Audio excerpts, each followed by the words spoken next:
Cerita kita dimulai di dalam sebuah gudang dengan beberapa orang tergeletak di dekat sebuah pistol yang baru saja digunakan. Kemudian protagonis kita, yang bingung dengan pemandangan itu, berkata bahwa dia tidak ingat bagaimana kejadiannya saat dia tewas. Namun tak lama kemudian, beberapa tentakel muncul untuk mengingatkan orang itu akan hari naasnya, membuatnya melarikan diri dengan putus asa dari lengan-lengan panjang yang mencoba meraihnya dengan segala cara.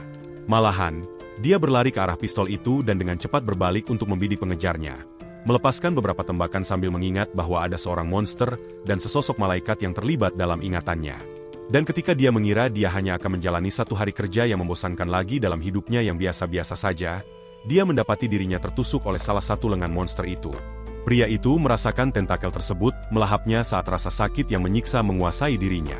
Namun tiba-tiba, seorang prajurit berambut merah dengan baju zirah emas muncul, melancarkan serangan terhadap lengan-lengan itu untuk menyelamatkan anak kita yang menyaksikan segalanya sambil terhimpit ke dinding sementara wanita itu membelanya. Makhluk itu berhasil dikalahkan, dan bocah itu, yang kehabisan tenaga, merosot ke tanah, merasakan zat kental seperti sirup mengalir di tubuhnya dan berpikir bahwa waktunya untuk pergi telah tiba. Kemudian dia mendengar langkah kaki prajurit yang mengesankan itu berjalan ke arahnya. Dan saat dia menatap wanita yang bersinar dalam situasi tersebut, dia merasakan secercah harapan yang mengancam di balik rasa sakitnya. Prajurit yang sebenarnya adalah seorang malaikat itu berlutut di hadapan pria yang sekarat itu dan memberitahunya, sambil menyembuhkannya, bahwa orang-orang akan baik-baik saja berkat tindakan cerdiknya. Namun, takdir berkehendak lain, membuat usaha si rambut merah malaikat itu sia-sia, dan tidak dapat menyelamatkan pahlawan kita yang baru saja menyelamatkan dunia. Namun tetap saja, dia merasa bangga karena jauh di lubuk hatinya dia selalu ingin memenuhi tujuan itu. Prajurit itu meletakkan tangannya dengan nyaman pada bocah itu, yang sebelum meninggal ingin tahu nama penyelamatnya. Dan dengan ekspresi tenang dia mengungkapkan dirinya sebagai Reina, Valkyrie Fajar. Noah kemudian merasakan matanya menjadi berat saat prajurit malaikat itu meyakinkannya akan kepergian yang damai. Kesadarannya kemudian mengembara ke tempat yang tidak diketahui, mempertanyakan pengakuan atas perbuatannya. Muncul bayangan berbagai monster menghadapi seorang prajurit. Itu adalah Noah, memegang tombak berbilah merah melawan seekor singa berbaju zirah yang menyerang dengan ganas ke arahnya. Kemudian dengan terampil dia menusuk binatang itu. Prajurit itu tidak membayangkan dia perlu menyelamatkan dunia sekali lagi. Namun, dia tampaknya sudah terbiasa menghadapi legiun monster yang melintasi jalannya. Pahlawan kita mengembara melalui ruang angkasa, bertanya-tanya apakah dia benar-benar telah mati saat dia menyadari bahwa segala sesuatu di dalam dirinya terasa hampa. Dia mencoba menata pikirannya dan mencari tahu siapa monster dan malaikat yang mengganggu ingatan terbarunya itu. Noah melihat sekeliling, mencoba memahami tempat apa itu, dan karena menduga dia berada di akhirat, dia mulai berseru, "Halo, apakah ada orang di sana?" Kemudian suara samar dari makhluk kosmik mendekat, mengungkapkan bahwa protagonis kita memiliki sesuatu yang diinginkan. Noah menatap makhluk itu dengan penuh keraguan dan menyadari bahwa dia sedang menghadapi perwujudan kekosongan yang mengendalikan semua alam astral. Dia mendengar roh kekosongan itu menjelaskan bahwa jiwanya telah tersebar berkeping-keping di seluruh celah astral. Namun untungnya, sedikit bagian yang tersisa sudah cukup untuk menciptakannya kembali. Kemudian di hadapan bola energi biru, protagonis kita berpikir alangkah baiknya untuk berterima kasih atas kesempatan itu. Namun, bahkan saat memegang napas kehidupan itu di tangannya, dia tidak dapat merasakannya menyentuh kulitnya. Roh itu menyatakan bahwa ia tidak mengharapkan rasa terima kasih dari protagonis kita, tetapi memerintahkannya untuk menyimpan segel dalam kepemilikannya. Dan bocah itu, dengan pikiran yang dipenuhi pertanyaan, ingin tahu tentang apa segel itu sebenarnya.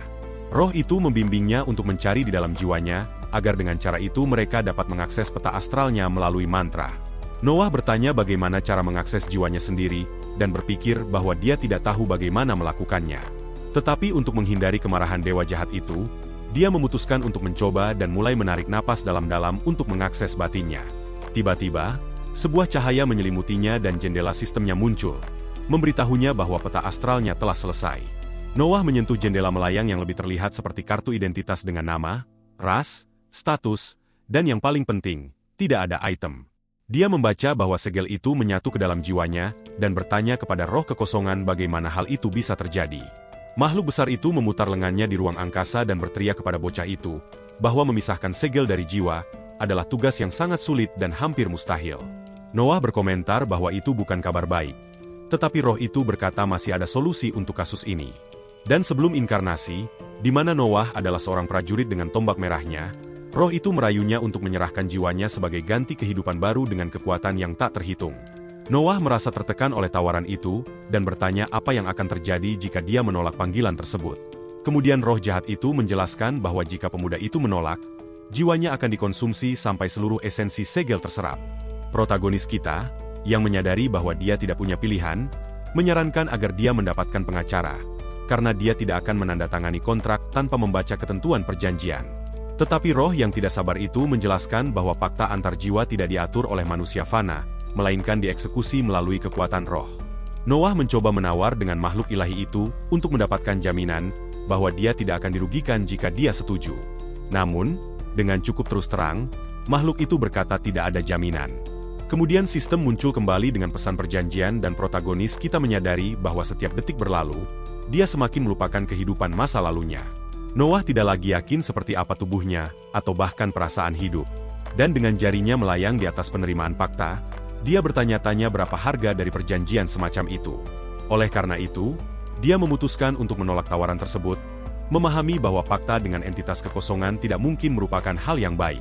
Noah menoleh roh itu dan bertanya apa yang menghentikannya untuk mengambil segel itu begitu saja, karena makhluk itu adalah dewa yang maha kuasa. Suara makhluk itu bergema di ruang angkasa saat ia berkata bahwa Noah memiliki jiwa yang membingungkan, dan dengan demikian mencengkeram pemuda kita dengan tentakel gelapnya. Noah merasa tercekik dalam pelukan lengan yang mengelilinginya sementara suara roh itu tetap teguh mengenai keputusannya. Makhluk ilahi itu mengulurkan tangannya. Dari mana benang tentakel muncul yang mengikat tubuh Noah yang tak kenal lelah mencoba melepaskan diri dari cengkeramannya. Keduanya saling menatap dan Noah, yang tidak gentar, mendengar roh itu berkata bahwa ia akan menjadikannya seorang Mesias setelah melepas segel dari jiwanya. Tiba-tiba, sistem muncul dengan proposal baru untuk Noah, yang menunjukkan bahwa dia dapat menerima untuk menjadi apa yang disebut Mesias dari makhluk yang memerintahkan kekosongan. Tetapi pemuda itu, dengan marah, menjawab bahwa dia tidak akan menerima perjanjian apapun yang dibuat oleh makhluk kosmik itu. Noah melihat tubuh astralnya dikonsumsi sedikit demi sedikit oleh lengan makhluk itu, yang tampak tertarik dengan perlawanan pemuda itu terhadap tawaran untuk menjadi dewa di antara manusia fana. Protagonis kita berteriak, bertekad bahwa dia tidak akan pernah tunduk pada monster, dan roh itu mencoba sekali lagi, menanyakan apa yang diperlukan agar pemuda itu menyerah. Kemudian tentakel itu terlepas, dan Noah, yang hampir tercekik, teringat kata-kata makhluk ilahi itu tentang roh kuat yang mampu mengendalikan fakta. Pemuda itu bangkit dan mengusulkan bahwa jika dia sendiri yang mengendalikan fakta itu, dia tidak akan pernah menentang dewa kekosongan. Tetapi roh itu tidak melihat manfaat dalam perjanjian ini, menilai bahwa hanya dibutuhkan jentikan jarinya untuk menghapus keberadaan Noah dari keabadian. Dan pemuda itu, dengan fasih, memprovokasi bahwa yang maha kuasa belum melakukannya, karena sebenarnya, ia tidak mampu melakukan hal seperti itu.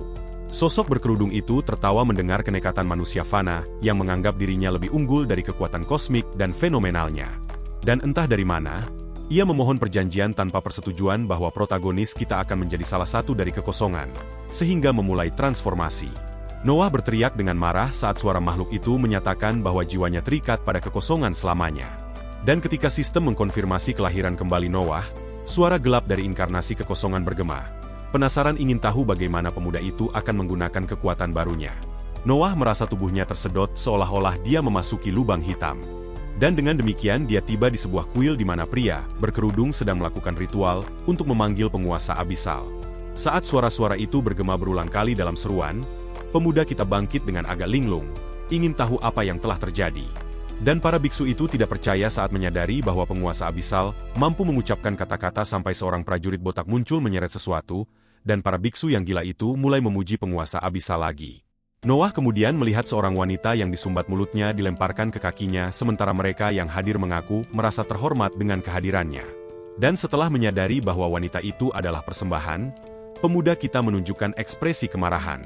Algojo menghunus pedangnya dari sarungnya dan Noah, membeku, menyaksikan adegan itu, tidak tahu harus berbuat apa. Pemuda itu merasakan keringat mengucur di wajahnya, sadar bahwa dia membutuhkan lebih banyak informasi. Kemudian dia membuka sistem untuk memeriksa kemampuannya dan sebuah pesan muncul tentang misi saat ini di mana dia harus melarikan diri dari wajah-wajah asing itu. Dengan marah, protagonis kita bangkit dan mulai menepuk-nepuk dirinya sendiri, mempertanyakan apakah dia telah menjadi semacam leluhur elemental. Dia memandang para biksu dan menuntut jawaban tentang di mana dia berada, yang membuat para tokoh agama itu sangat cemas. Ben, Salah satu sosok berkerudung memberitahu dengan agak gugup bahwa ini adalah jurang Aranda, dan mereka telah memanggilnya untuk meminta berkah sebagai ganti pengorbanan. Dan masuk ke dalam karakter. Noah menjawab dengan nada marah bahwa dia tidak menghargai dibangunkan dari tidurnya hanya untuk bantuan manusia fana. Para biksu jatuh dalam keputusasaan mencoba menjelaskan bahwa telah terjadi kesalahpahaman karena ini adalah jurang material dan dia bisa datang dan pergi sesukanya. Protagonis kita menjadi berpikir, karena dia membutuhkan informasi yang lebih jelas untuk memahami permainan ini. Kemudian dia membuka jendela keuntungan dengan keterampilan identifikasi dan meskipun belum sepenuhnya bangun, memutuskan untuk menggunakannya untuk mengetahui siapa orang-orang di depannya. Mengidentifikasi seorang kultus abisal, Algojo botak, dan gadis dari persembahan yang terbentang di tanah yang menurutnya tidak terlalu bahagia. Dia berpikir bahwa jika dia menyelamatkannya, gadis itu dapat membantunya keluar dari sana. Noah mencoba mencari rencana pengalih perhatian di sistem, dan mengambil dari inventarisnya sebuah gulungan yang merupakan surat dengan informasi langsung dari penguasa kekosongan.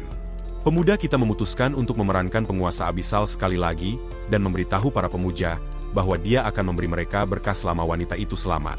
Dan dia memerintahkan, yang mengejutkan para biksu, bahwa wanita itu akan menjadi pelayannya. Kemudian dia dengan mengintimidasi bertanya, apakah mereka akan menolak. Dan benar-benar bingung. Salah satu pemuja menjelaskan bahwa pengorbanan adalah bagian dari ritual. Tetapi Noah memutuskan bahwa mulai saat itu, aturannya akan berubah. Menghadapi kepanikan yang terjadi, protagonis kita mengangkat tangannya, menyela amukan yang lain, dan berjalan ke arah gadis itu. Noah berjongkok di depan wanita muda itu dan berbisik, kalau dia bisa mendengar, bahwa meskipun dia tidak tahu apa yang sedang terjadi, dia akan mengeluarkannya dari sana. Jadi, dia mengangkat tangannya dan berbicara dengan nada imperatif bahwa gadis itu adalah miliknya sampai tiba-tiba sebuah suara bergema di udara bertanya dengan otoritas apa pemuda itu melakukan ini. Noah dengan cepat melihat ke arah suara itu, dan dengan keterampilan identifikasi mengenali kubah biksu yang tampaknya menjadi tetua sekte riasan itu. Pemuda kita, yang masih menggendong gadis yang sekarat itu, menyadari bahwa keadaan akan menjadi serius ketika salah satu biksu yang bergosip memberitahu bos tentang niat penguasa abisal. Marah, bos itu berteriak kepada semua orang bahwa dia hanyalah manusia biasa, dan memerintahkan mereka untuk menangkap Noah. Tiba-tiba, misi yang menunjukkan untuk melarikan diri berubah menjadi menghabisi semua orang dalam proporsi yang sama, dan Noah, seperti pemain NFL, terbang melawan Algojo botak itu, melucuti senjatanya. Pada saat jatuh, Algojo menjatuhkan kunci yang tidak diketahui oleh pahlawan kita, yang hanya berpikir untuk meninju pria itu berulang kali. Dengan gemetar, pria botak itu melirik kunci itu, dan Noah menghentikan pukulannya setelah menyadari ekspresi cemasnya. Kemudian tiba-tiba, dia melepaskan Algojo dan mengambil kunci itu seperti bola sepak, melempar seperti quarterback ke arah gadis itu untuk menyelamatkannya. Namun, Algojo itu telah bangkit dan mengambil pedangnya untuk menghadapi pemuda kita, yang setelah menyadarinya, dengan cepat berbalik, mengambil kuda-kuda bertarung. Pria botak itu, tanpa ragu-ragu, mengacungkan pedangnya dan berlari ke arah Noah, yang dengan hati-hati mempelajari gerakannya. Tetapi sebelum dia bisa membela diri, dia merasakan bayangan mendominasi lengannya, membentuk refleksi menyeramkan yang tersenyum di tanah. Tanpa ampun, Algojo itu menusukkan pedangnya ke dada pahlawan kita, yang melihat HP-nya turun hingga hampir nol sebelum terlempar ke belakang oleh pukulan itu. Algojo menyiapkan pukulan mematikan. Dan ketika Noah berbalik, masih lemah, dia putus asa saat merasakan bahwa pedang itu sekarang terbakar. Dan selama sepersekian detik, dia menyadari bahwa dia tidak terkena pukulan itu. Karena tubuh Algojo telah dibakar di depannya oleh Buddha yang sekarang dengan mengesankan mengungkapkan kekuatannya sementara para biksu mencoba menyerangnya. Wanita itu kemudian dengan tenang membuat gerakan dengan lengannya dan semburan api lainnya menyebar di altar, dan para pemuja yang menuju ke arahnya dilahap oleh angin puyuh api yang tak henti-hentinya tanpa kesempatan untuk membela diri. Bos yang sudah marah berteriak, bahwa dia akan secara pribadi menangani pemain sulap lampu lalu lintas itu. Sementara itu, salah satu biksu berlari ke arah Noah yang sedang menggeliat di tanah dengan hanya 8% HP. Tetapi protagonis kita tidak mau menyerah dan meskipun ada kesulitan, dia mengambil pedang yang ada di sisinya, dan dengan cepat bangkit untuk menjatuhkan pria religius itu, tanpa ampun sementara bayangan yang muncul dari lengannya terpantul dengan tegas di tanah. Dengan tubuh biksu itu dihabisi, protagonis kita menyelesaikan misi untuk melenyapkan musuh dan selain itu menyelamatkan Aurelia Foster. Tetapi karena dia tidak memiliki jalur, dia tidak dapat menerima poin pengalaman jadi sistem bertanya, apakah dia ingin membuka jalurnya karena ada beberapa mandi pembersih yang sangat baik. HP Noah perlahan menurun sementara sistem menunggu konfirmasinya untuk memilih jalur. Namun, bahkan sebelum menentukan pilihannya, Pemuda itu tidak dapat menopang tubuhnya dan jatuh. Membayangkan bahwa mati dengan cara ini tampak seperti lelucon. Dia merasakan tubuhnya terhempas saat dia dipindahkan ke ruang astral sekali lagi. Tapi tiba-tiba, matanya perlahan terbuka dan pemuda itu mendapati dirinya di depan mesin penangkap boneka beruang. Dan ketika dia melihat sekeliling, dia menyadari dia telah bangun di dalam toko game. Kemudian dia melihat seorang pria berkacamata berkomentar bahwa dia sedang menunggunya. Dia adalah seorang karyawan toko dengan lencana bertuliskan Dylan, dan melambai kepada protagonis kita. Noah segera ingin tahu siapa pria itu, dan juga di tempat baru apa dia berada. Tetapi Dylan bertanya apakah kebetulan orang kita ini adalah utusan kekosongan lain yang ada di sana untuk mengacaukan shift kerja lagi. Noah tidak tahu harus menjawab apa dan merasakan kegugupan protagonis kita. Karyawan toko itu memutuskan untuk menjelaskan apa yang sedang terjadi di sana. Dia memperkenalkan dirinya sebagai Dylan, tetapi menekankan bahwa itu bukan nama belakangnya, karena alam bawah sadar Noah tidak mau memberinya nama belakang. Orang kita menyilangkan tangannya tanpa penyesalan untuk itu dan Dylan mengungkapkan bahwa dia mewakili kekosongan ruang astralnya, karena fakta yang telah ditetapkan. Noah dengan santai berjalan ke mesin arcade dan menyimpulkan bahwa seluruh tempat itu milik peta astralnya. Layar permainan menyala, memberi selamat kepada Noah karena menerima hadiah berlian yang akan memberinya 3 jalur sekaligus, dan ingin tahu lebih banyak tentang peta astralnya. Dylan menjelaskan bahwa peta itu adalah bagian dari jiwa Noah dan itu adalah manifestasi magis. Tetapi jauh di lubuk hatinya dia merasa marah, karena manusia tidak pernah tahu apa-apa. Perwakilan kekosongan itu juga mengungkapkan bahwa toko itu merujuk pada leluhur Noah dan bertanya, apakah tempat itu terasa akrab baginya dengan ekspresi nostalgia. Noah berkomentar bahwa itu benar-benar mengingatkannya pada masa kecilnya, dan sambil melepaskan Hadoken, ingin memahami tujuan berada di sana pada saat itu. Dylan juga tidak memiliki jawaban, karena itu bukan tugasnya tetapi dia menilai bahwa orang itu ada di sana untuk keadaan khusus. Jadi dia menyarankan dia menekan start. Layar permainan memasuki mode pertarungan astral, dan saat mengakses karakter yang digunakan mendeteksi beberapa anomali dengan kehidupan masa lalu. Tetapi ia menawarkan beberapa kelas untuk dipilih Noah, hingga 3 jika dia mau dan pria itu menjadi penasaran tentang cara memilih jalurnya. Dylan menjelaskan bahwa pahlawan kita memiliki 4 atribut: kekuatan, konstitusi, kelincahan, dan sihir. Ini bertanggung jawab atas aspek kemampuannya dan di depan mesin menunjukkan bahwa jalur meningkatkan atribut membuatnya lebih kuat. Namun, jalur yang tinggi dapat menghasilkan potensi penyumbatan. Jadi Dylan memutuskan untuk menunjukkan dalam praktiknya jika orang itu memilih untuk menjadi seorang prajurit. Misalnya, jalur itu akan selalu memberinya hadiah atribut saat naik level, tetapi itu akan sangat umum. Dan melewati kelas lain seperti petarung, seniman, atau penjahat, Dylan menunjukkan bahwa mereka semua akan sangat mirip. Karyawan itu menginformasikan bahwa ada lebih banyak opsi di mesin lain. Dan Noah setuju untuk memeriksa karena dia menemukan yang pertama agak membosankan. Pria berkacamata itu berhenti di depan arcade fokus penyembuhan, dan menyebutkan bahwa itu sangat penting. Jadi Noah memutuskan untuk melihatnya. Mengamati kemungkinan yang ada, pahlawan kita berkomentar bahwa dia hampir mati sebelum sampai di sana dan bertanya, apakah lain kali dia akan disembuhkan jika dia memilih jalur itu. Dylan menjelaskan bahwa sebenarnya, ketika Anda mati, waktu berlalu lebih lambat hingga kebangkitan baru. Dan dengan jalur penyembuhan, Noah akan memiliki beberapa menit tambahan untuk mencoba bertahan hidup. Mendengarkan panduan tersebut, protagonis kita berhenti dengan rasa ingin tahu tentang jalan yang disebut eksanguator, di mana ia dapat menguras darah dari musuh untuk menyembuhkan atau menyakiti sesuka hatinya. Noah tampaknya menikmati kemampuan itu, dan Dylan, yang setuju, berkomentar bahwa itu adalah penyembuhan sejati melalui penderitaan. Bertekad, orang kita mengambil jalan itu, dan sekarang hanya tersisa 2. Dylan mengikuti pilihan Noah, sampai dia menunjuk ke jalan yang dia anggap penting bagi orang kita. Itu adalah jalan Herald of the Faith. Tetapi meskipun memberikan kegelapan tanpa akhir di dunia material, Noah tidak tertarik menjadi boneka siapapun. Meskipun ada fakta, Noah terus mencari jalan dengan santai sampai dia menemukan pengembara astral yang menarik, yang memungkinkan dia untuk berkeliaran di antara alam di luar kekosongan, serta pemburu kekosongan, yang memberinya naluri untuk memburu apapun yang muncul di jalannya. Dengan demikian, pahlawan kita memilih 3 kelasnya dan dengan cepat memanuver joystick untuk mengonfirmasi pilihannya. Saat menekan start, Noah merasakan sesuatu berubah di tubuhnya, dan bayangan mulai muncul dari dinding, perlahan-lahan memakannya sepenuhnya. Noah merasakan ketidaknyamanan tertentu dengan simbiosis itu, dan Dylan, yang puas dengan pemandangan itu, berkomentar bahwa prosesnya bisa sedikit menyiksa. Protagonis kita tidak bisa berbuat apa-apa selain mengutuk instruktur jalannya. Dan saat peningkatan sesak itu berlangsung di bawah tatapan penasaran Dylan, Sistem perlahan melengkapi status pahlawan kita. Kemudian Noah terbangun dan merasakan cairan besi di mulutnya. Dia merasakan tubuhnya kesemutan saat dia bangkit dan jalur eksangwator diaktifkan secara otomatis. Jadi, dengan tangannya di atas kaldu tomat, dia menyadari bahwa vitalitasnya perlahan pulih. Dan setelah menerima informasi bahwa dia memiliki 5 menit tersisa untuk pemulihan penuh, dia memutuskan untuk berbaring di darah yang tenang tanpa stres.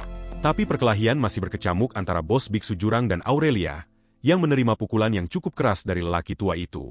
Dan melihat bentuk abisal dari kultis itu, penyihir api, menghadapi musuh, merenungkan bagaimana menemukan strategi yang dapat menghancurkannya sekali dan untuk selamanya sampai misi baru muncul bagi penghisap darah kita di mana dia harus mengalahkan Victral Nevar, yang merupakan bos para biksu dan mendapatkan keterampilan langka.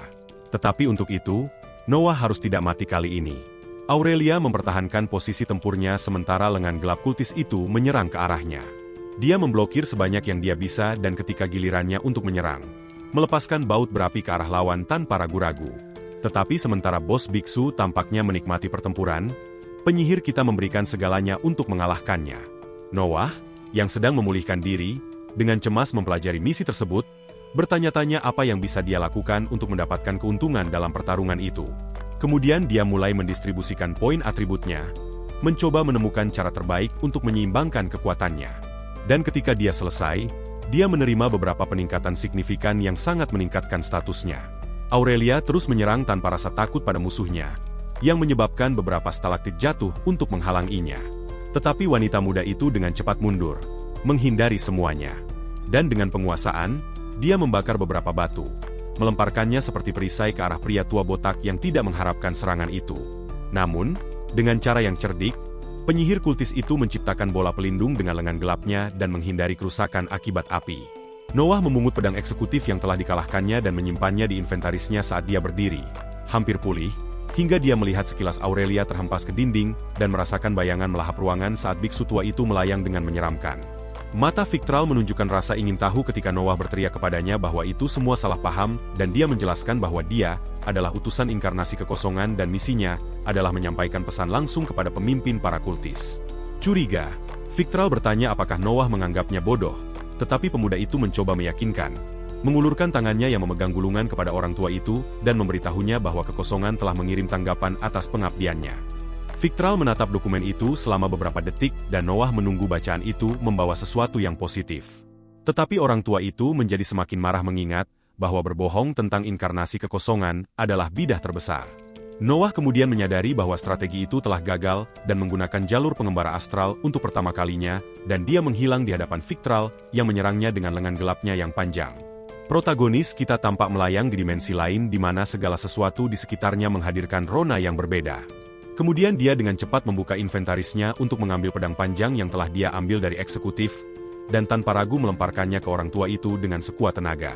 Victral merasakan bilah itu menusuknya setinggi bahu dan Noah meluncur untuk bersiap menghadapi serangan berikutnya. Dan sementara orang tua itu mencoba menarik pedang yang bersarang di jantungnya, pemuda itu berteriak agar Aurelia membakar arena bermain. Penyihir itu kemudian mencengkeram bos biksu itu, dan melemparkannya dengan kemarahan yang sepertinya telah tersimpan di dalam dirinya selama berabad-abad. Victral, tanpa kesempatan untuk membela diri, menabrak bebatuan dinding saat bilah itu tenggelam lebih dalam ke dagingnya. Tidak puas, gadis api itu melompat sekali lagi ke atas pemimpin agama itu, dan melepaskan serangkaian pukulan berapi-api tanpa ampun.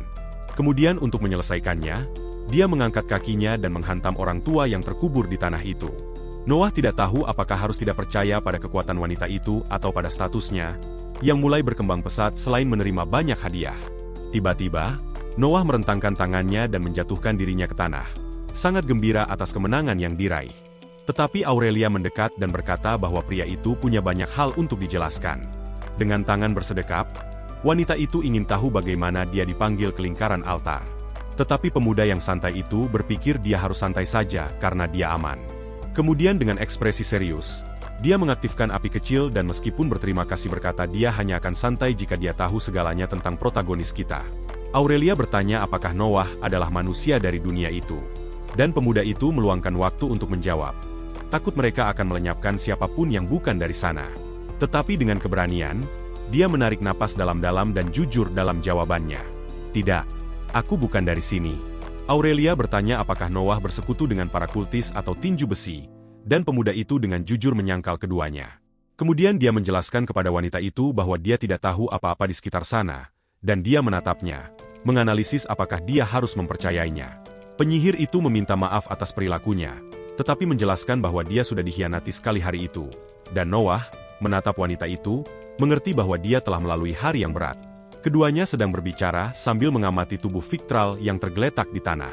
Dan ketika protagonis kita mengomentari misinya yang diberikan oleh peta astralnya, penyihir itu sedikit bingung tentang bagaimana segala sesuatunya bekerja untuk Noah, yang hanya tersenyum dan memperkenalkan dirinya, memberitahunya bahwa dia telah mati sebelum jatuh ke dunia itu. Aurelia curiga karena reinkarnasi hanya terjadi dengan izin para dewa, di samping fakta bahwa pahlawan kita tahu namanya. Tetapi Noah menjelaskan bahwa tidak ada yang masuk akal baginya juga, dan bahwa dia merasa tersesat seperti dia. Aurelia menyebutkan bahwa penduduk dari dunia lain jarang ada di sana, tetapi dia percaya bahwa pemuda kita tidak berbohong. Kemudian penyihir itu duduk dalam posisi lotus dan Noah menatapnya dengan rasa ingin tahu. Setelah menyadari dia sedang bermeditasi, dia berasumsi bahwa hal terpenting saat ini adalah pergi dari sana. Aurelia menoleh kembali ke Noah dan yakin bahwa pemuda itu tidak termasuk dalam dunia itu. Dengan tangan menyatu, dia menjelaskan bahwa meditasi adalah cara paling efektif untuk memulihkan mana.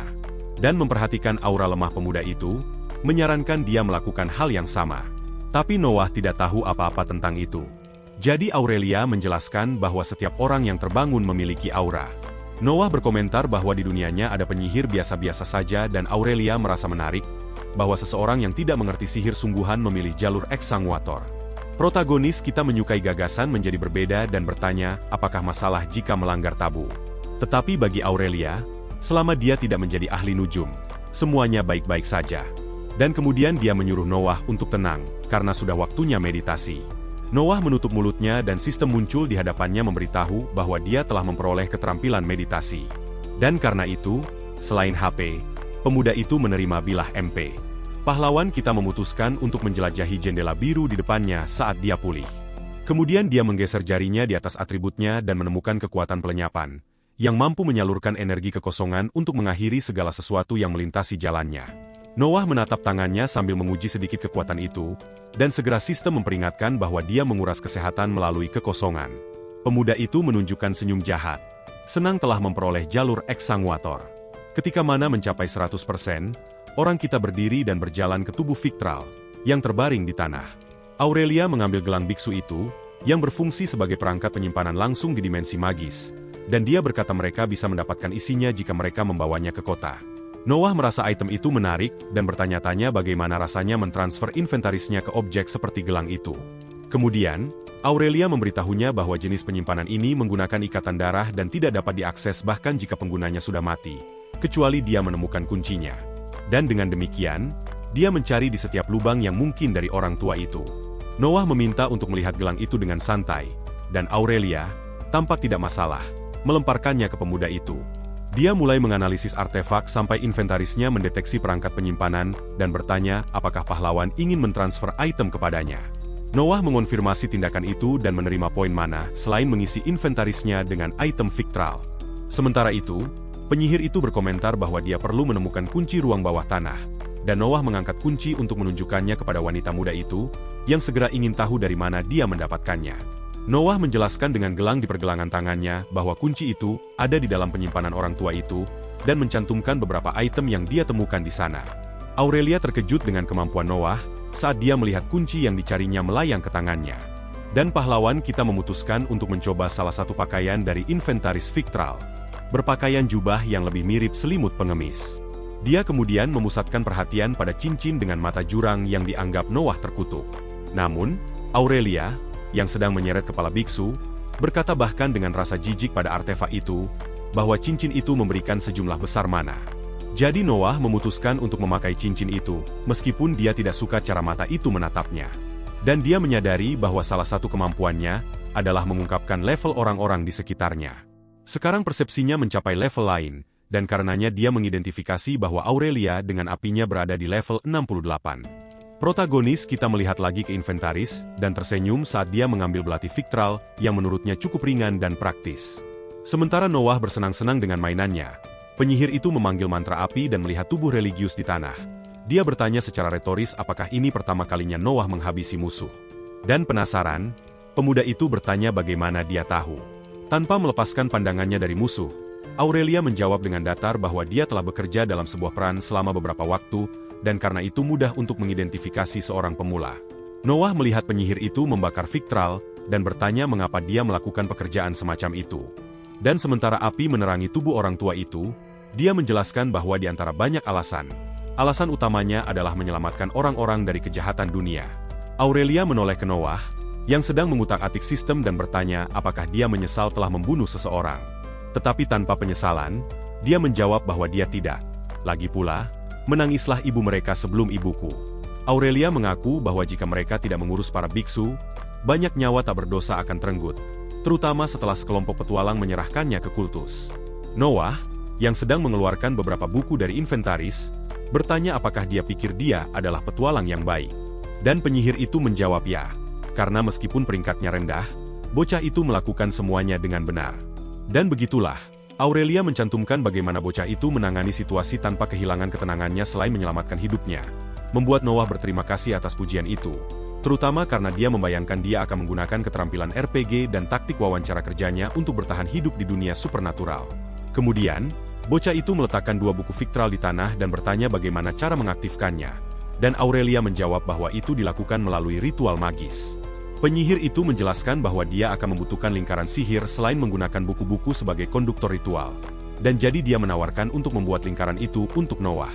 Namun, ketika wanita itu hendak mulai menggambar di tanah, dia melihat Noah meletakkan tangannya di atas buku dan cincin di jarinya menjalin hubungan magis. Meskipun bukan cara pedesaan untuk melakukan ritual, pahlawan kita berhasil membuka dan menerjemahkan buku itu di iSystem. Itulah sebabnya orang kehilangan pekerjaan. Buku itu berisi Tome of Vision, yang membuka keterampilan dengan nama yang sama. Kemudian Noah mengulurkan jarinya untuk mengonfirmasi penggunaan keterampilan itu tanpa ragu-ragu. Sistem bertanya jalur mana yang ingin dihubungkan Noah dengan helm penglihatan dan bocah itu. Meskipun tergoda untuk menggunakannya pada eksanguator, menggunakan keterampilan itu dengan jalur pemburu kekosongan, dan dengan demikian cincin menyeramkan itu untuk sementara meningkatkan level kelas menjadi 3, memungkinkan di dahi Noah mata mistis yang bersinar terang. Dan ketika Noah membuka matanya, dia dengan bersemangat memperhatikan bahwa penglihatannya dalam definisi tinggi. Kemudian menatap Aurelia, dia berkomentar bahwa dia bisa melihat mananya. Tetapi penyihir itu menjelaskan bahwa sebenarnya, seorang protagonis mampu melihat aura orang. Melihat tangannya sendiri, dia memperhatikan auranya sendiri mengalir deras, dan dia memutuskan untuk mengambil buku kedua, yang berisi Tome of Affliction. Bocah itu kali ini meletakkan kekuatan dengan jalur eksanguator, dan melihat semburan merah melayang di antara dia dan buku, membuka keterampilan pendarahan. Noah mengizinkan Aurelia bahwa keterampilan ini memungkinkannya menimbulkan pendarahan pada musuhnya, serta menggunakannya pada senjata. Dan dia menemukan bahwa dia harus memakan batu mana level F. Kemudian Aurelia menyarankannya untuk tidak menelan apapun di atas itu, karena dia akan menderita keracunan mana. Dengan tangan di bisepnya, penyihir itu menjelaskan bahwa 2 level di atasnya, dia akan menjadi kuat untuk sementara waktu. Tetapi segera dia akan merasakan tubuhnya lumpuh dan kemudian menggeliat di tanah seperti cacing pusing. Mengonsumsi level yang lebih tinggi, kerusakannya lebih buruk, di mana jika dia beruntung, dia hanya akan meledak. Tetapi jika tidak, nak, bersiaplah untuk menderita. Noah menatap batu itu, memperhatikan instruksi ketika gadis itu memberitahunya bahwa mereka harus pergi. Keduanya menyusuri koridor. Dan ketika Noah bertanya apakah mereka mencari jalan keluar, Aurelia, yang sedang membalut lengannya, berkata dia mencari ruang dengan artefak magis. Gadis itu cenderung menemukan barang-barang milik seseorang yang ditugaskan untuk dia temukan dan Noah penasaran, ingin tahu apakah masih ada orang yang hidup di dalam. Dia kemudian memberitahunya bahwa mereka menahan tawanan di ruang bawah tanah di mana dia adalah tahanan terakhir. Tetapi tetap saja dia meminta Noah untuk tetap waspada karena mungkin masih ada kultis atau monster di sekitar. Keduanya melanjutkan menyusuri koridor panjang dan sementara Aurelia memeriksa ruangan di sekitar pahlawan kita tetap waspada di belakang sampai penyihir membuka salah satu pintu dan meminta gelang yang berfungsi sebagai perangkat penyimpanan kepada Noah. Aurelia meletakkan artefak itu di lengannya dan setelah menyalakannya, mengangkat tinjunya untuk dijadikan lentera.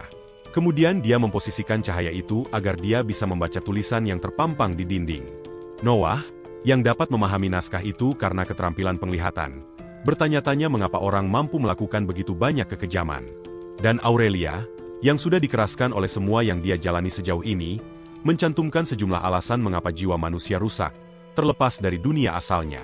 Noah menyadari bahwa penyihir itu tidak percaya pada manusia, ketika dia berkata bahwa semua orang yang mempraktikkan kejahatan dibangkitkan oleh pilihan mereka sendiri. Aurelia kemudian membungkuk untuk menerangi semacam sinyal dan mengidentifikasi batu-batu kecil yang berkedip masuk dan keluar dari kenyataan, seperti ilusi, dan karena itu menyarankan mereka harus melompati batu-batu itu, agar tidak jatuh ke dalam perangkap. Noah dengan nada reflektif bertanya kepada Aurelia, apa yang terjadi pada orang-orang yang tidak punya pilihan atas keputusan kultis. Tenggelam dalam pikiran, penyihir itu memberitahunya bahwa ada jalan bagi pendeta wanita Hellion melakukan pertempuran panjang selama 1 milenium melawan jurang dan cara untuk menghilangkan pengaruh jahat atas orang-orang adalah ritual yang tidak begitu lembut karena membakar orang-orang itu. Terlebih lagi, hukuman dari para kultis jurang dalam kasus-kasus ekstrim bisa berupa eksekusi publik dan mereka yang selamat tidak pernah sama lagi. Marah, Noah gemetar saat dia bertanya apa yang terjadi jika seorang anak dipaksa mengikuti kultis. Dan Aurelia menjawab setelah mereka meninggalkan perangkap duri di belakang, bahwa anak-anak dikorbankan tanpa rasa sakit sampai penyihir itu menunjuk ke sebuah pintu tepat di depan, dan setelah mendekat menyadari itu disegel oleh sihir. Jadi dia memutuskan untuk menggunakan kekuatan kasar, menerapkan pukulan berisi api yang membuat Noah melindungi matanya karena ledakan itu. Kemudian mereka menyeberang dengan tenang dan pahlawan kita secara ironis menilai bahwa ini adalah cara yang tepat untuk membuka pintu. Ruangan itu memiliki berbagai buku yang berserakan dan Aurelia menyimpulkan bahwa itu adalah tempat untuk belajar kultis. Dia membalik-balik halaman salah satu buku tetapi berkomentar bahwa mungkin tidak ada yang menarik di sana. Kemudian Noah menempatkan dirinya dalam pikiran pemimpin kultus berasumsi bahwa jika ada sesuatu yang penting di ruangan itu akan berada di tempat lain. Jadi dia berjalan kerak untuk mencari buku berdebu lain yang segera memicu Rhaenys pahlawan kita. Tetapi untungnya, buku itu memiliki kemampuan canggih yang disebut panggilan jurang, yang mampu memanggil makhluk dari kekosongan. Noah merasa tergoda untuk melengkapi dirinya dengan kemampuan itu, tetapi ragu-ragu karena tujuannya di sana adalah menemukan area rahasia terlebih dahulu. Jadi, pemuda kita mulai mengeluarkan buku-buku dari rak, dan Aurelia bertanya tentang tindakan pahlawan, yang dengan santai mengungkapkan bahwa dia meniru apa yang dia lihat di film. Karena keberuntungan atau takdir, dia menemukan kunci rahasianya di balik buku-buku dan menarik kunci dari inventarisnya untuk mencoba membukanya.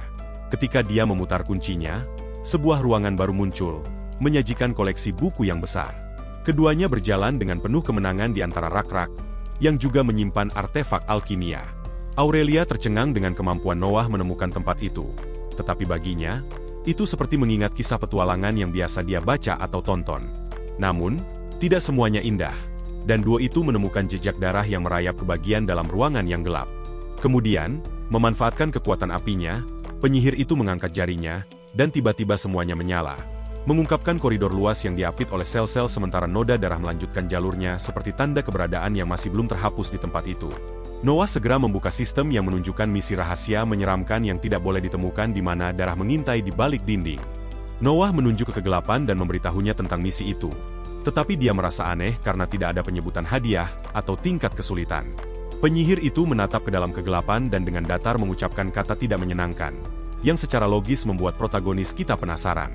Tetapi Aurelia berhati-hati alih-alih memberikan jawaban langsung, menyarankan agar pemuda itu tidak maju kali ini dan menjelaskan bahwa itu adalah tempat yang berbahaya, terutama untuk peringkat F yang terbangun seperti Noah. Wanita itu kemudian membungkuk untuk menyentuh darah dan menduga bahwa pahlawan kita seharusnya berada dalam misi berburu monster dan tidak berkeliaran melalui kuil kultus abisal. Noah menyadari bahaya itu, menyarankan agar Aurelia kembali bersamanya ke kota untuk merekrut lebih banyak orang guna membantu mereka. Tetapi penyihir itu tahu dia tidak bisa meninggalkan nasibnya bagi mereka yang terperangkap bersamanya dan bagi mereka yang mengejarnya. Aurelia mengatakan bahwa semua orang telah dibunuh secara brutal dan jika dia tidak menyelamatkan mereka, itu akan menjadi mayat hidup. Noah, yang mendengarkan dengan penuh perhatian, memutuskan bahwa dia akan mengikutinya dengan biaya berapapun, mengklaim bahwa dia tidak akan membiarkannya mati menghadapi bahaya yang akan segera terjadi. Aurelia tersipu melihat kekhawatiran Noah meskipun menganggapnya tidak berguna untuk misi itu. Dan pemuda itu, dengan marah, mengingatkannya bahwa dia memainkan peran penting dalam pertempuran melawan Victral. Meskipun penyihir itu menganggap keberuntungan pemula, dia setuju bahwa pemula itu memiliki bakat sihir, sesuatu yang dikreditkan Noah pada jam-jam mulia yang dihabiskan bermain video game. Kembali ke misi, orang kita menemukan dua gerbang, dan Aurelia memutuskan mereka akan mengambil jalan kiri. Itu adalah koridor sempit dan berliku yang menurut Noah tidak nyaman. Tetapi Aurelia menjelaskan bahwa arsitektur pertahanannya menunda musuh. Selain dinding mereka ditempa oleh mana, yang membuatnya sulit dihancurkan. Mereka mencapai gerbang lain, dan Noah bertanya apakah penyihir itu akan meninju yang satu itu juga. Tetapi yang mengejutkannya, dia membunyikan bel dengan lembut. Namun, pintunya terbuka, dan ketika dia membukanya lebar-lebar, mereka menemukan sebuah ruangan yang tertutup kertas-kertas berserakan dengan ideogram di lantai. Tapi itu bukan ruangan biasa. Itu adalah pusat studi rahasia Victral.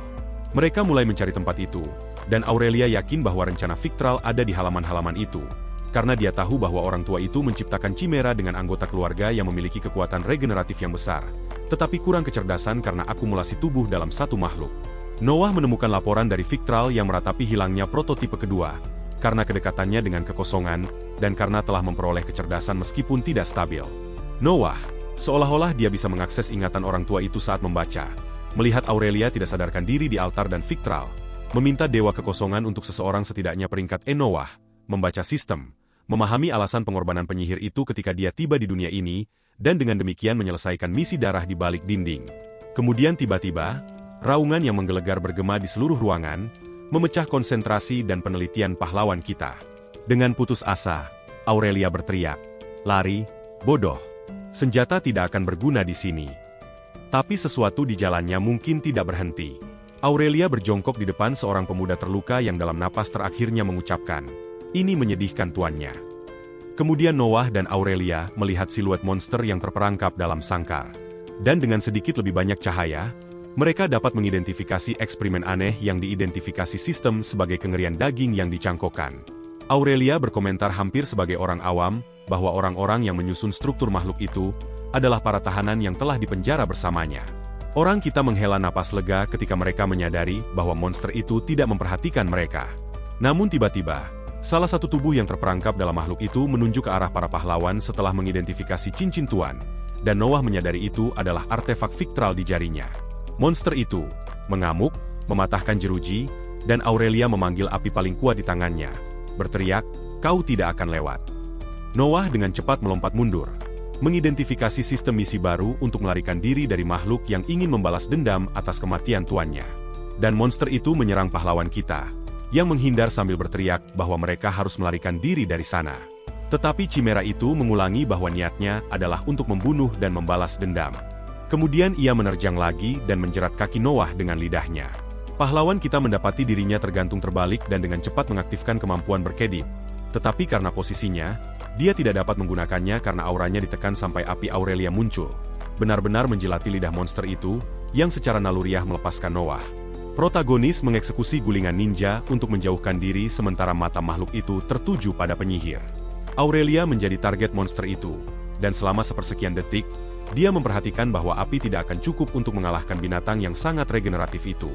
Tiba-tiba, monster itu mengubah bentuknya menjadi kadal berduri, mengeluarkan suara melengking, dan Noah menutup telinganya untuk mengurangi suara yang memekakan telinga itu sampai sistem memperbarui kondisinya, memungkinkannya menahan efeknya.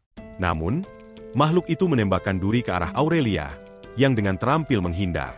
Dan menggunakan sihir apinya, dia maju sedekat mungkin untuk meluncurkan bola api ke monster itu, yang terasa seperti nangka lunak yang dibakar oleh api. Penyihir itu mendekati Noah, bertanya apakah dia baik-baik saja, tetapi protagonis kita hampir tidak dapat memahami apa yang dia katakan karena dengungan di telinganya. Namun, makhluk itu masih memulihkan diri dan mereka hampir tertangkap basah ketika mengambil bentuk angin puyuh yang menembakkan duri ke segala arah. Dengan itu, Aurelia mengumpulkan semua kekuatan mananya dan dengan keganasan menyerang balik penyimpangan itu, memproyeksikan dirinya dalam spiral api tanpa mempedulikan konsekuensinya. Penyihir itu menyeberangi angin puyuh dan dengan kepalan tangan yang mengenakan gelang, melancarkan ledakan lain langsung ke tubuh makhluk itu, yang jatuh tak bernyawa saat dia menjauhkan diri dengan salto belakang ganda. Tubuh-tubuh yang terakumulasi dalam monster itu, mulai mengerang saat daging mereka terpanggang. Dan Noah, yang menyaksikan semuanya dari jauh, lumpuh saat menyadari bahwa jiwa-jiwa itu menunjukkan permohonan bantuan mereka. Aurelia memejamkan matanya saat berkonsentrasi untuk mengumpulkan energi maksimal dari mananya. Kemudian dia mengangkat tangannya, memanggil semburan api besar yang membakar Chimera dari ujung ke ujung. Noah menyadari dengan tidak percaya bahwa makhluk itu masih belum mati, dan dengan demikian mempertahankan sikap bertarungnya. Suara-suara tubuh Chimera menggema rasa sakit dari luka bakar sampai tiba-tiba tanduk kecil mulai muncul dari daging yang menggumpal, berubah menjadi sayap naga raksasa. Makhluk itu mengubah bentuknya lagi menjadi binatang yang mengerikan dan lebih besar dengan gigi tajam. mengeluarkan jeritan memekakan telinga lainnya. Sistem mengidentifikasinya sebagai paus hantu yang mana Noah sebagian menahan efeknya. Pahlawan kita jatuh ke tanah, bingung, menerima kerusakan psikis dari teror yang sangat mengurangi beberapa keterampilan dan atributnya. Sementara itu, Chimera membentuk dirinya menjadi makhluk menjijikan lainnya dengan kekuatan perubahan dan menyerang Noah, yang dengan cepat mengaktifkan kemampuan berkedip dari jalur pengembara astral dan menghindari dampaknya. Binatang itu kemudian menyerang Aurelia, yang kali ini tidak bisa melarikan diri dan terjerat oleh lidah musuh. Chimera tiba-tiba perhatiannya dialihkan ke sisi lain dan menyerang Noah, bahkan dengan kedipannya diaktifkan. Pahlawan kita melompat untuk menghindar dan melihat Aurelia tidak sadarkan diri di dinding. Monster itu menoleh ke penyihir tanpa menemukan Noah, lalu mengeluarkan belatinya dari inventaris dan menancapkannya ke punggung penyimpangan itu. Menahan serangan itu, binatang itu mengayunkan ekornya ke arah pahlawan, yang mengaktifkan kemampuan berkedip lagi, bersembunyi di dalam kekosongan. Tetapi sistem memberitahu bahwa mananya rendah. Jadi dia mengonsumsi batu peringkat FS, yang memulihkan energinya hingga 100%. Kemudian dengan kekuatan penuh, pemuda itu menusuk makhluk itu dengan serangan terus-menerus dari belatinya. Noah melompat menjauh dari binatang itu, yang mencoba pulih dari berbagai serangan. Menyadari bahwa mananya telah melemah lagi, dia mengangkat tangannya ke darah binatang itu dan mengaktifkan pengurasan melalui jalur penghisap darah. Tetapi musuh menahan kemampuan itu dan menyerang pahlawan kita dengan segala kemarahannya, yang melompat lagi ke punggung binatang itu untuk memberikan serangan baru yang ditahan. Dengan mananya yang melemah, Noah mundur untuk memakan batu peringkat E sekarang dan energinya meningkat sebesar 200%. Dengan kedipan yang diaktifkan jauh lebih kuat, Noah juga melihat atributnya meningkat pesat. Pahlawan tidak boleh melewatkan kesempatan ini, dan karena itu menyerang binatang itu melepaskan kekuatan pelenyapan. Noah menari di atas binatang itu dan menghindari rahangnya, menusuknya dengan ganas lagi dengan belatinya. Ada begitu banyak serangan sehingga evolusinya melonjak ke level 3 dari keterampilan yang digunakan. Merasakan peningkatan kekuatan, pemuda itu fokus dan memberikan pukulan terakhir. Yakin bahwa kali ini dia akan mengalahkan musuh itu. Tetapi Anda merasakan efek batu peringkat E memudar, dan menjadi putus asa karena tidak ada yang dilakukannya cukup untuk mengalahkan makhluk itu yang meluncurkan lidahnya lagi untuk membungkus Noah seperti ular boa, melumpuhkan mangsanya. Keadaan berubah dari buruk menjadi lebih buruk bagi protagonis kita, yang masih memiliki rekannya yang tidak sadarkan diri. Ketika tiba-tiba, makhluk itu menelannya tanpa upacara. Tetapi pemuda itu tidak akan menyerah begitu saja, dan di dalam perut binatang itu, mengaktifkan beberapa kemampuan untuk memulihkan energinya, dan merobek makhluk itu dari dalam keluar seolah-olah itu adalah pasak yang berputar. Kali ini, tampaknya berhasil karena Chimera tergeletak di tanah dengan lidahnya tidak bergerak sementara Noah muncul dari interiornya, kelelahan. Wajah-wajah yang menyusun monster itu menunjukkan diri mereka hidup dan Noah menyeka wajahnya yang tertutup jus beri, dan berjalan perlahan menuju Aurelia sementara sistem merayakan kemenangan dan mengembangkan jalur pemuda kita. Tetapi dihadapkan dengan pertempuran seperti ini, Noah tidak bisa bertahan dan jatuh kelelahan tertelungkup ke tanah sambil menerima tome kekuatan vital sebagai hadiah dan menyelesaikan penyerapan darah Chimera. Ketika sistem menyelesaikan kemajuan, Noah menggerakkan tangannya yang gemetar dan mengumpulkan semua kekuatannya untuk bangkit kembali. Kemudian dia melakukan meditasi untuk pemulihan mana dan memperoleh hasil yang diharapkan. Tapi tiba-tiba dia merasakan sakit jantung dan jatuh lagi.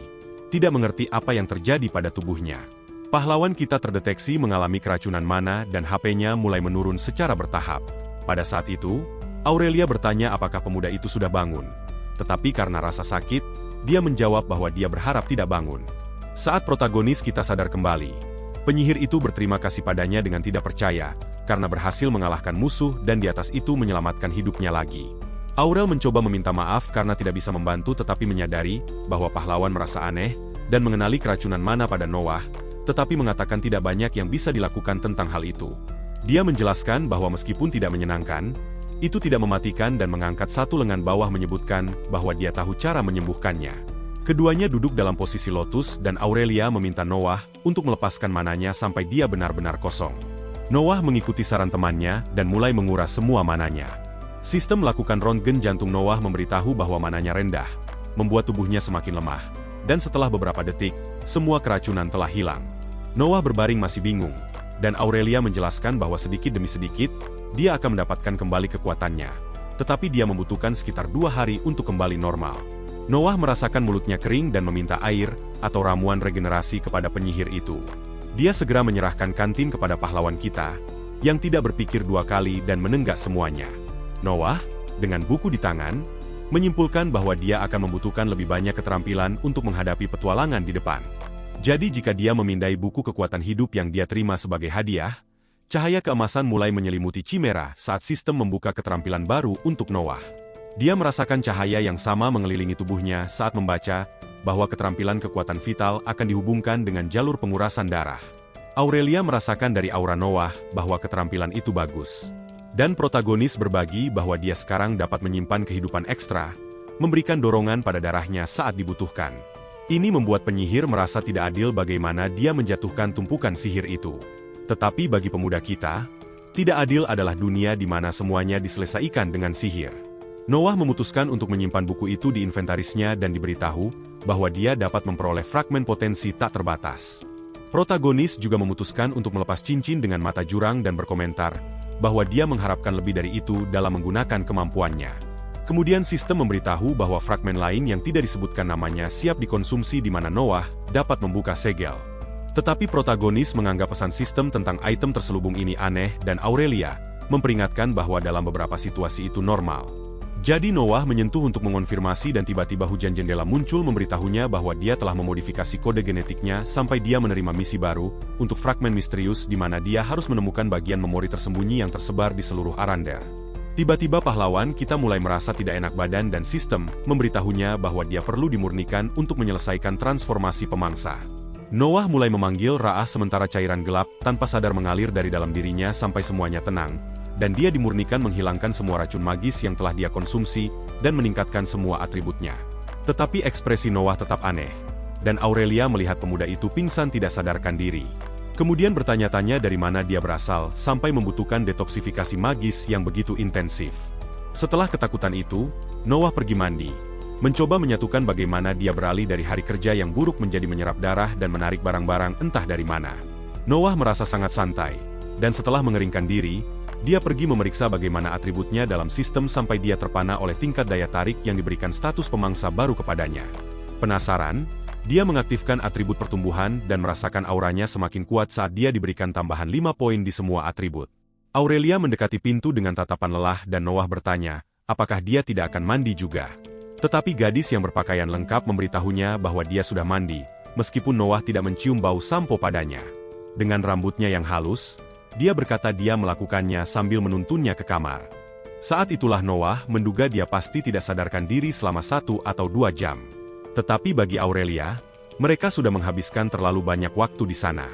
Dan jadi dia dengan berseri-seri menyarankan bahwa ada tempat lain yang benar-benar harus mereka kunjungi. Saat mereka meninggalkan kuil, Noah bersikeras bahwa Aurelia belum mandi. Jadi gadis itu memutuskan untuk meyakinkannya dengan cara yang lebih persuasif. Aurelia menyebutkan bahwa dia tidak terlalu suka dingin ketika Noah memberitahunya bahwa salju membawa kembali kenangan indah dari masa kecilnya. Dan dia bertanya apakah gadis itu pernah makan es krim, menjelaskan resepnya kepadanya. Tetapi bagi penyihir api itu adalah makanan yang tidak cocok dengan menunya. Percakapan antara keduanya santai sampai tiba-tiba mereka merasakan sinar matahari di mata mereka. Aurelia tampak segar kembali melihat langit lagi. Tetapi Noah tidak percaya saat menemukan bahwa di dunia ini ada 2 matahari. Penasaran, dia bertanya bagaimana mereka membedakan siang dan malam. Dan Aurelia yang kurang sabar menjawab, "Yah, ketika matahari pergi dan hari menjadi gelap, apakah itu cukup baik atau kau ingin aku menggambarnya?" Kemudian dia menggambar bahwa bumi tidak datar, menjelaskan rotasi dan gerakan translasi karena satu hal yang pasti. Ketika matahari kedua tiba, itu akan menyetel kembali orbit planet. Saya pikir baik Noah maupun kami tidak terlalu mengerti tentang semua ini. Tetapi yang penting adalah sistem menginformasikan bahwa misi untuk melarikan diri dari kuil telah selesai. Protagonis kita memperhatikan sesuatu yang bersinar, dan dia bertanya apakah Aurelia telah menemukan apa yang dia cari dan penyihir itu mengonfirmasi dengan menunjukkan kalung yang melindungi anak-anak dari roh jahat meskipun tidak memiliki sihir. Noah merenungkan objek itu, sementara dia berkata dia menemukannya di sel penjara bawah tanah. Sebuah misi baru muncul di layar memberitahukan bahwa dia telah menemukan kalung milik seseorang di desa Levar, dan karena itu harus mengembalikan item tersebut. Noah kemudian bertanya apakah Aurelia akan menemaninya dalam misi ini, tetapi tiba-tiba embusan angin bertiup, mengacak-acak rambut penyihir yang sudah dicuci. Aurelia mengonfirmasi tetapi menyarankan perkemahan, karena matahari akan terbenam. Terlebih lagi, itu adalah misi pertama Noah, dan dia ingin mempersiapkannya untuk kesempatan itu. Pemuda itu membungkuk ironis kepada tuannya. Tetapi Aurelia selalu cukup harfiah. Meskipun curiga, tidak menangkap lelucon bajingan itu. Hari baru tiba, dan Noah terkejut ketika dia melihat Aurelia yang membawa 2 armadillo raksasa dan berkomentar bahwa mereka akan membantu mereka menyeberangi hutan. Namun, Noah yang khawatir ingin memastikan hewan-hewan itu tidak akan memakan mereka, menilai mereka agak besar. Dan Aurelia santai menaiki makhluk itu, meyakinkan pemuda itu bahwa itu baik-baik saja, dan menjelaskan bahwa mereka lembut dan herbivora, selalu bersedia membantu manusia. Noah tampak tidak yakin, tetapi dia mendekati armadillo raksasa itu, mengumpulkan keberaniannya. Bagi seseorang yang telah mengalahkan Chimera, ini seharusnya menjadi masalah. Tetapi Noah tidak memiliki bakat untuk hewan itu, dan jatuh saat mencoba menaikinya. Dan Aurelia bersenang-senang dengan adegan itu sambil memimpin armadillo lebih dalam ke hutan. Karena sudah waktunya bermain, maka mainlah dengan benar. Pikir Noah yang dengan cepat mengaktifkan kemampuan berkedipnya dan berhasil menaiki binatang kecil itu. Armadillo mulai berguncang dan Noah masih tidak mengerti perintah makhluk itu untuk mengikuti yang lain. Itu mudah. Aurelia kemudian menjelaskan bahwa dia harus berpegangan erat. Dan ketika dia melakukannya, makhluk itu lepas landas dengan penyihir dalam pengejaran. Hewan-hewan itu memanjat pohon dan Noah tidak bisa bertahan. Aurelia hanya melihat pemuda itu jatuh bebas mengaktifkan kedipannya lagi, dan meraih cabang pertama yang muncul di depannya. Tetapi demi keberuntungan Noah, dahan itu patah dan dia jatuh dagu lebih dulu ke dahan lain yang sedikit lebih rendah, memancing tawa dari Aurelia. Armadillo sangat berempati, mendekati pahlawan kita dan menjilatnya untuk menghiburnya. Aurelia bersenang-senang, dan untuk pertama kalinya, mungkin dalam waktu yang lama, senyum tulus membentuk wajahnya. Keduanya melanjutkan perjalanan mereka, melompati cabang-cabang seolah-olah mereka adalah roh alam yang bebas. Noah berseri-seri dan berkomentar bahwa dia merasa seperti terbang di atas naga lagi. Dan Aurelia menunjukkan rasa ingin tahu karena dia berpikir bahwa di dunia pahlawan, tidak ada sihir. Noah menjelaskan bahwa ada banyak yang berasal dari buku, film, dan legenda, tetapi tidak nyata. Dan dia memberitahunya bahwa di dunianya, yang paling dekat dengan naga adalah dinosaurus. Tetapi mereka punah jutaan tahun sebelum umat manusia. Aurelia menyimpulkan bahwa dinosaurus tidak seperti naga purba yang menghancurkan segala sesuatu di jalan mereka. Meskipun mereka tidak muncul selama berabad-abad, mengubahnya menjadi mitos. Tetapi bagi penyihir itu, mereka adalah mitos yang dibuat oleh elit kuat dari mereka yang terbangun yang ingin menutupi serangan pengecut mereka terhadap penduduk, yang bagi Noah terdengar lebih seperti konspirasi tipe Illuminati. Noah bertanya apakah Aurelia percaya pada naga, dan baginya, setelah melihat makhluk yang paling beragam, mereka adalah jenis monster yang menaungi bahkan petualang terkuat sekalipun. Mereka melanjutkan renungan mereka tentang keberadaan naga.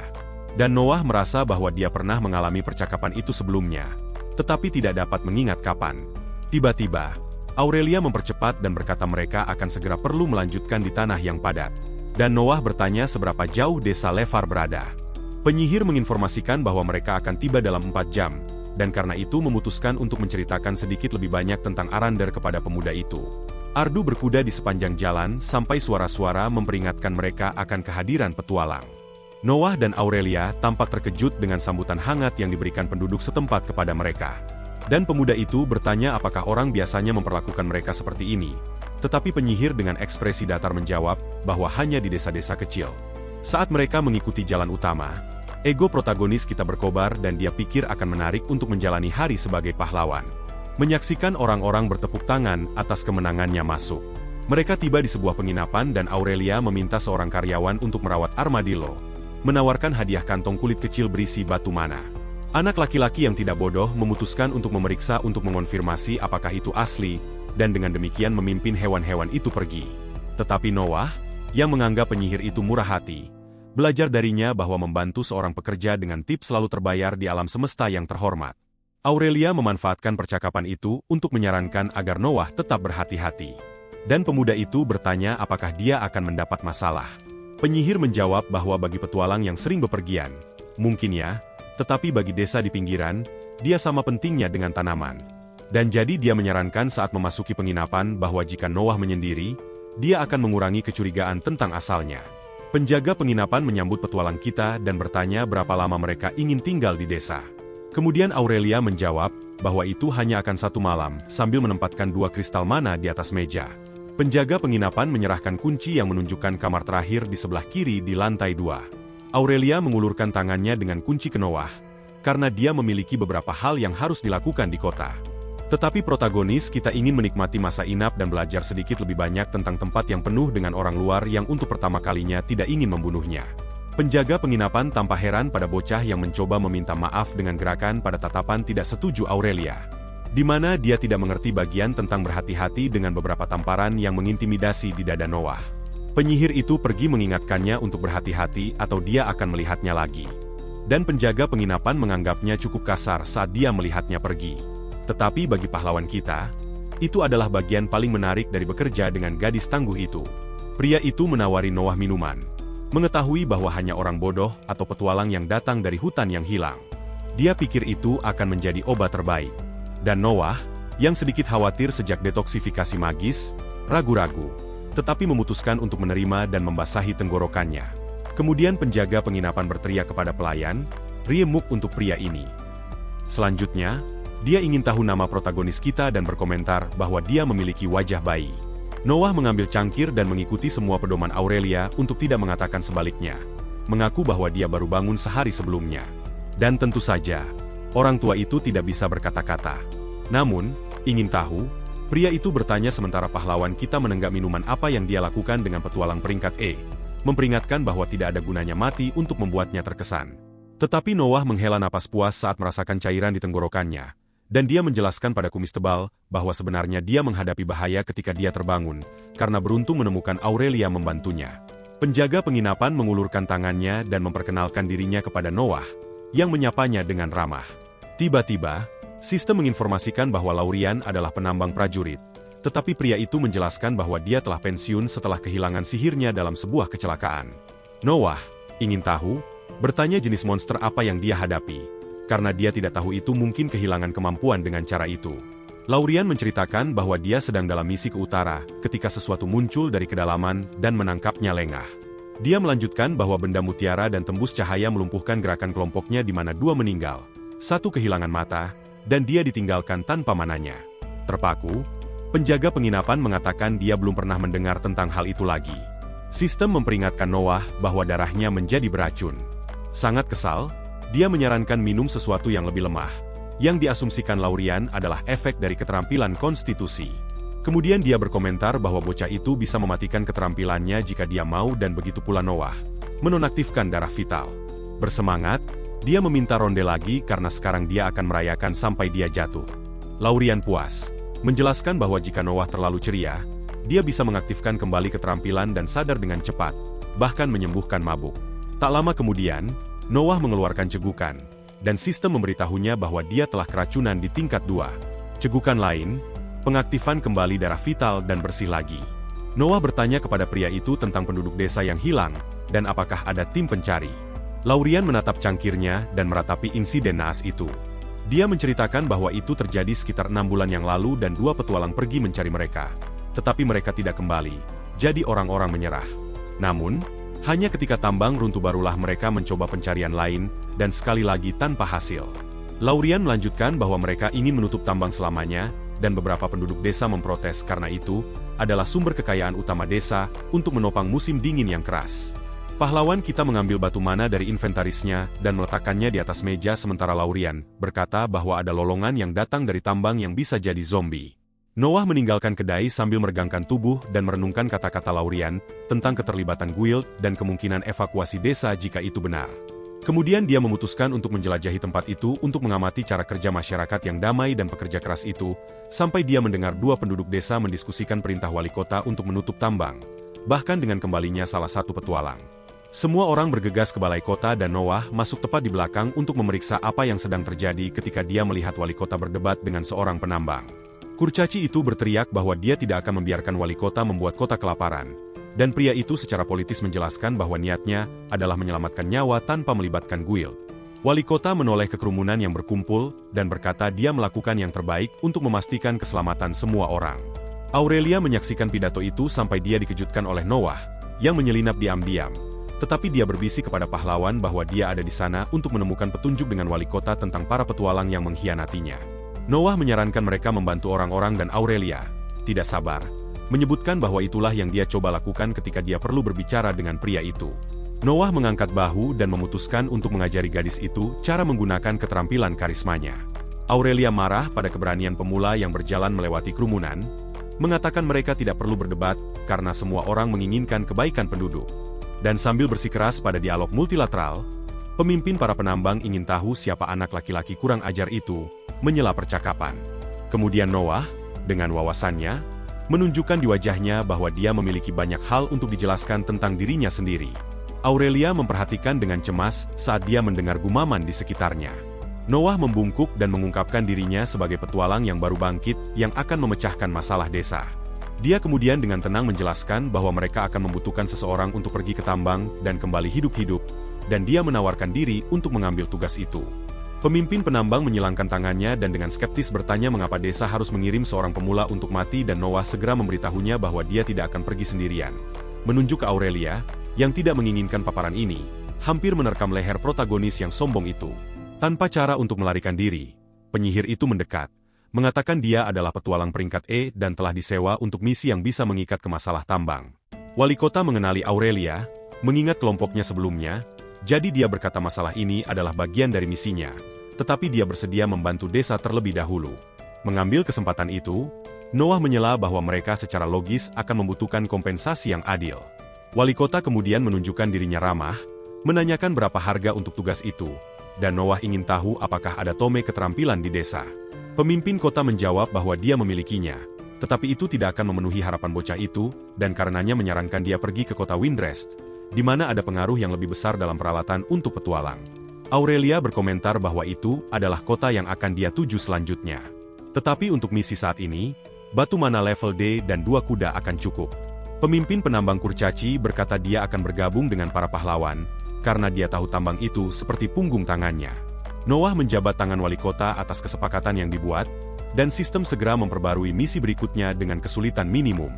Setelah kesepakatan, Aurelia meminta izin dari Noah dan mendekati wali kota untuk mengurus masalah pribadinya. Pada akhirnya, protagonis itu benar. Kurcaci yang penasaran bertanya kepada Noah dari mana asalnya, karena dalam pemahamannya, dia terlalu tua untuk yang baru bangkit. Noah memberitahunya dia berasal dari dunia di mana tidak ada sihir. Menjadi satu-satunya yang baru-baru ini memiliki kesempatan untuk membangkitkan jalan. Dan karena alasan itu, penambang bertanya apakah dia berasal dari zona mati, yang merupakan dunia tanpa mana, di mana penduduknya menguras kehidupan dari segala sesuatu yang ada di tanah mereka yang hancur. Noah berkata bahwa di dunianya ada beberapa masalah koeksistensi, tetapi tidak ada yang bisa dibandingkan dengan zona mati. Kurcaci itu kemudian berkomentar bahwa terlepas dari apapun, jika bocah itu memang memecahkan masalah tambang, dia akan melakukan bantuan besar untuk desa. Noah mengulurkan tangannya untuk menyapa penambang yang membalas gerakan itu, berjanji untuk menemuinya keesokan paginya.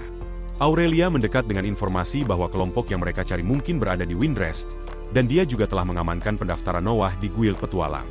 Yakin, penyihir api ingin melakukannya dengan cepat, dan Noah merasa bahwa gadis itu punya rencana. Saat malam tiba, Ardu mengikuti jalan untuk mengantarkan kalung yang mereka temukan di kuil kultus. Mereka tiba di sebuah rumah dan Noah mengetuk pintu beberapa kali sampai seorang wanita tua membuka dengan penuh harap, berpikir bahwa Pierce tertentu telah kembali. Tetapi ekspresinya berubah ketika Aurelia menunjukkan kalung itu, dan bertanya apakah itu miliknya. Namun, artefak itu milik Pierce dan dengan air mata di matanya, wanita tua itu bertanya apakah para petualang telah menemukannya juga. Tetapi Aurelia, dengan menyesal, menggelengkan kepalanya secara negatif, dan wanita itu mencengkeram kalung itu ke tubuhnya dalam ratapan. Aurelia menghibur wanita yang gemetar itu. Saat seorang gadis muda lain muncul di pintu, pahlawan kita diundang masuk dan duduk di ruang tamu. Mereka melihat putrinya menghibur ibunya atas kehilangan yang tak ternilai. Wanita muda itu berterima kasih kepada mereka karena telah kembali dengan kalung itu, karena dia merasa itu akan membantu mereka untuk terus maju. Tetapi dia memperingatkan bahwa mereka tidak punya uang untuk membayar layanan itu dan Noah meminta keluarga itu untuk tidak khawatir, karena mereka akan melanjutkan pencarian tambang. Aurelia merasa bersalah karena tidak bisa berbuat lebih banyak. Dan Noah, merasakan sakit penyihir itu, menghiburnya dengan tangan di pundaknya. Ardu, tidak ada lagi yang bisa dilakukan, mengucapkan selamat tinggal dan berdiri untuk pergi. Dan wanita tua itu tiba-tiba meminta mereka untuk menunggu.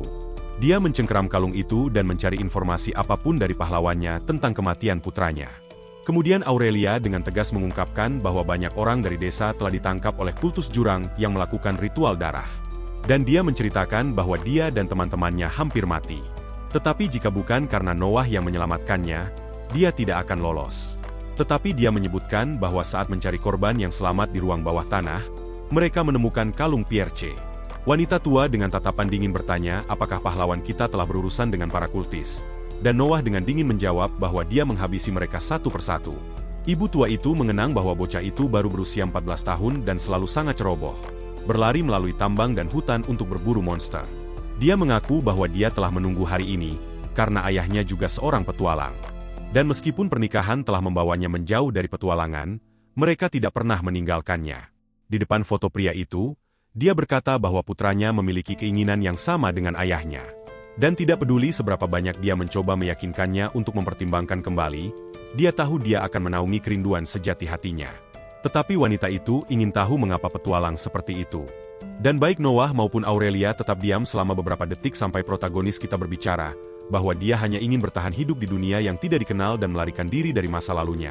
Tetapi tiba-tiba merasa baik dengan semua adrenalin. Noah melihat tangannya dan mengungkapkan bahwa sihir itu membuat ketagihan dan itulah sebabnya dia ingin menjelajahi dunia baru ini. Adik Pierce kemudian bertanya tentang apa yang dimaksud Noah dengan dunia baru. Dan ketika dia akan membocorkan bahwa dia bukan dari sana, Aurelia menyikutnya untuk tetap diam. Wanita tua itu mendekati Noah dan menyerahkan kalung itu kepadanya, membayangkan bahwa ini akan menjadi keinginan putranya. Kemudian pemuda kita berjanji untuk menyimpannya sebagai harta karun, dan dengan demikian misi kenangan yang hilang selesai. Pahlawan kita mengucapkan selamat tinggal.